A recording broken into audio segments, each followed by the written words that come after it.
Bonjour à tous et bienvenue dans notre matinale. Ce matin, j'ai choisi le psaume 95, les premiers versets. Venez, crions de joie pour le Seigneur. Saluons joyeusement notre solide rocher, notre Sauveur. Approchons-nous de lui pour le remercier. Chantons pour lui avec des instruments de musique. Oui, le Seigneur est le grand Dieu, le grand roi qui dépasse tous les dieux. Il tient dans sa main ce qui est sous la terre, et les sommets des montagnes sont à lui. La mer est à lui, c'est lui qui l'a faite. La terre est à lui, ses mains l'ont formée. Entrez, courbons-nous, inclinons-nous, mettons-nous à genoux devant le Seigneur qui nous a fait. Oui, il est notre Dieu, nous sommes son peuple et le troupeau qu'il conduit. Il est notre berger. Ce matin, si j'ai choisi ce psaume, c'est parce que j'ai été interpellé par un ami cambodgien qui l'a lu lors de notre assemblée générale. Il a présenté aussi ce psaume en nous parlant de l'attitude que les Cambodgiens avaient devant le roi. Devant le roi, ils arrivent, ils s'agenouillent, ils se mettent à genoux et ils s'approchent de lui sur les genoux. Ils ne doivent pas lever les yeux aussi vers le roi. Ils n'ont pas le droit de lever les yeux. Et quand ils repartent à genoux en ne tournant jamais le dos au roi. C'est un signe d'humilité, mais un signe de grand respect envers le roi. Cette attitude qui nous a montré et démontré m'amène à la réflexion de savoir si nous avons le même respect pour celui qui est notre Seigneur, pour celui qui est le roi des rois. Il nous a parlé ensuite que chez lui, quand on va dans les sentiers, dans les montagnes de son pays, et il y avait un peu partout des idoles auxquelles il fallait apporter des offrandes.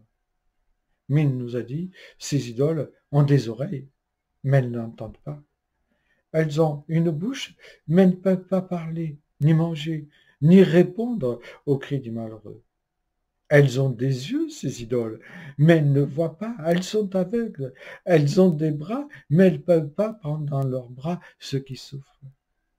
Elles ont des pieds, mais elles ne peuvent pas s'approcher de quiconque. Tout cela pour dire que toutes ces idoles sont malheureusement l'ouvrage de la main des hommes. Mais notre Dieu, à nous, est grand. Le texte le dit. Il entend. Il entend nos voix. Il entend nos voix et nos cris parviennent à ses oreilles, nous dit le psaume 18. Et il nous sauve de la détresse, quelle qu'elle soit.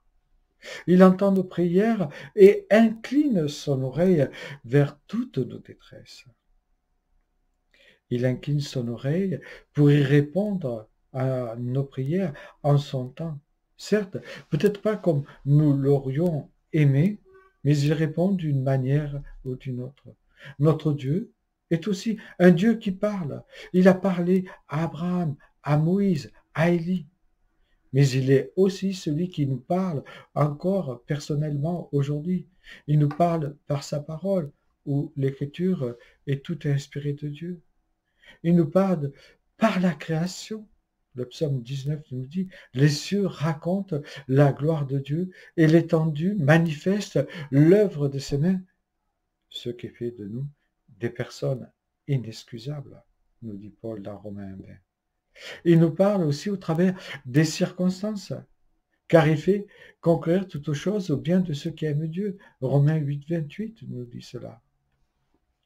Oui, il peut parler aussi au travers de n'importe quelle personne, car le salut est dans le grand nombre des conseillers, nous dit le Proverbe 24, 6. Il peut nous parler par des rêves, par des visions, nous dit Joël. Notre Dieu est un Dieu qui a des yeux, qui voit. Et il s'abaisse pour regarder dans les cieux, mais aussi sur la terre. Il a considéré la terre et a regardé les fils de l'homme, nous dit le psaume 14, verset 2. Il est aussi un Dieu qui a des bras, et ces bras sont des bras d'amour. Il nous entoure par devant et par derrière, et il met sa main sur nous, nous dit le psaume 139, verset 5. Il est aussi ce consolateur. Et il nous a donné le consolateur. Et puis, lui, il a des pieds, puisqu'il est venu marcher parmi les siens. Malheureusement, les siens ne l'ont pas reçu, mais à tous ceux qui ont cru en lui, il a donné le pouvoir de devenir enfants de Dieu.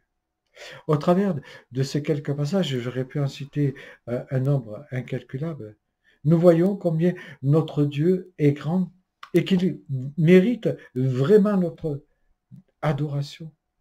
Alors, sachons nous agenouiller devant lui, qui est le roi des rois, le Seigneur des seigneurs.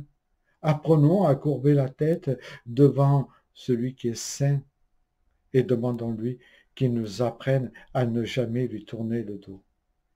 Alors, avec cette confiance absolue, nous irons et nous marcherons de victoire en victoire, car nous aurons compris que notre Dieu est celui en lequel nous pouvons avoir une confiance absolue.